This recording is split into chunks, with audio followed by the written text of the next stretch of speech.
ಚಪಾತಿ ರೊಟ್ಟಿ ಅನ್ನ ಏನೇ ಇರಲಿ ರೀ, ಇದಕ್ಕೆಲ್ಲದಕ್ಕೂ ಸೂಪರ್ ಕಾಂಬಿನೇಷನ್ ಆಗಿರೋಂಥ ಹೀರೆಕಾಯಿ ಚಟ್ನಿನ ಹೆಂಗೆ ಮಾಡೋದು ಅಂತ ನಾನಿವತ್ತು ತೋರಿಸ್ಕೊಡತ್ತೀನಿ ರೀ.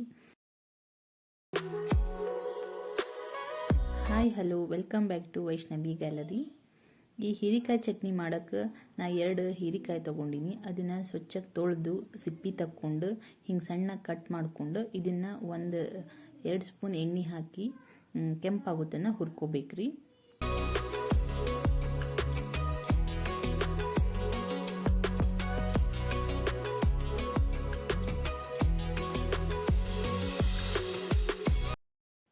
ಕೆಂಪಾಗುತ್ತನ್ನ ಹುರ್ಕೊಂಡು ನಾ ಇದನ್ನು ಒಂದು ಜಾರಿಗೆ ತಕ್ಕೊಳತ್ತೇನೆ ರೀ.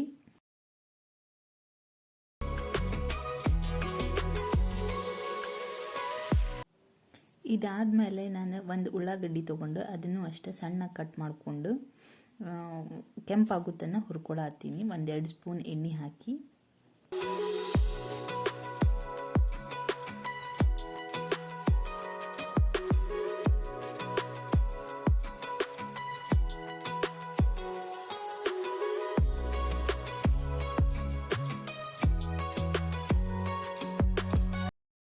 ಉಳ್ಳಾಗಡ್ಡಿನೂ ಕೆಂಪಾಗಿ ಹುರಿದ್ಮೇಲೆ ಇದನ್ನು ನಾನು ಜಾರಿಗೆ ತಗೊಳತ್ತೀನಿ ರೀ.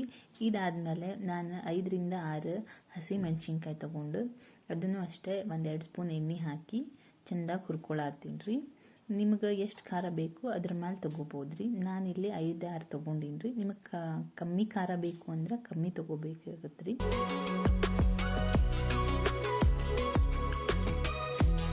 ಈಗ ಇದೆಲ್ಲ ಏನು ಹುರ್ಕೊಂಡಿವಲ್ರಿ, ಇದಕ್ಕೆ ನಾನು ಸ್ವಲ್ಪ ಜೀರಿಗೆ, ಉಪ್ಪು, ಬೆಳ್ಳುಳ್ಳಿ, ಕರಿಬೇವು, ಕೊತ್ತಂಬರಿ ಹಂಗೆ ಒಂಚೂರು ಬೆಲ್ಲ ಸೇರಿಸ್ಕೊಂಡು ಇದನ್ನು ಮಿಕ್ಸಿ ಮಾಡ್ಕೊಳತ್ತೇನೆ ರೀ.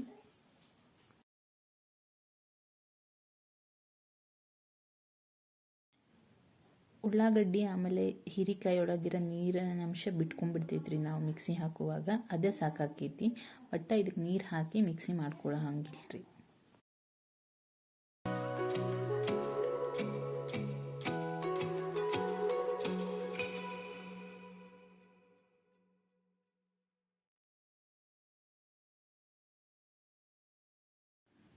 ಹಿಂಗೆ ಸಣ್ಣಗೆ ರುಬ್ಕೊಂಡ್ವಿ ಅಂದ್ರೆ ಹೀರೆಕಾಯಿ ಚಟ್ನಿ ರೆಡಿನ ಆಗ್ಬಿಡತ್ತೆ ನೋಡ್ರಿ. ಇದು ಬಿಸಿ ಬಿಸಿ ರೊಟ್ಟಿ, ಚಪಾತಿ, ಅನ್ನ ಎಲ್ಲದಕ್ಕೂ ಮಸ್ತ್ ಟೇಸ್ಟ್ ಕೊಡ್ತೈತಿ. ಇದನ್ನು ಒಂದ್ಸರಿ ಟ್ರೈ ಮಾಡಿ ನೋಡ್ರಿ. ಇಷ್ಟ ಆಯಿತು ಅಂದ್ರೆ ಒಂದು ಲೈಕ್ ಮಾಡಿರಿ. ಹಂಗೆ ನನ್ನ ಚಾನಲ್ಗೆ ಸಬ್ಸ್ಕ್ರೈಬ್ ಆಗಿಲ್ಲ ಅಂದ್ರೆ ಈಗ ಹೋಗಿ ಸಬ್ಸ್ಕ್ರೈಬ್ ಮಾಡ್ಕೊರಿ. ಮತ್ತು ಮುಂದಿನ ವಿಡಿಯೋದಾಗ ಸಿಗ್ತೀನಂತ್ರಿ.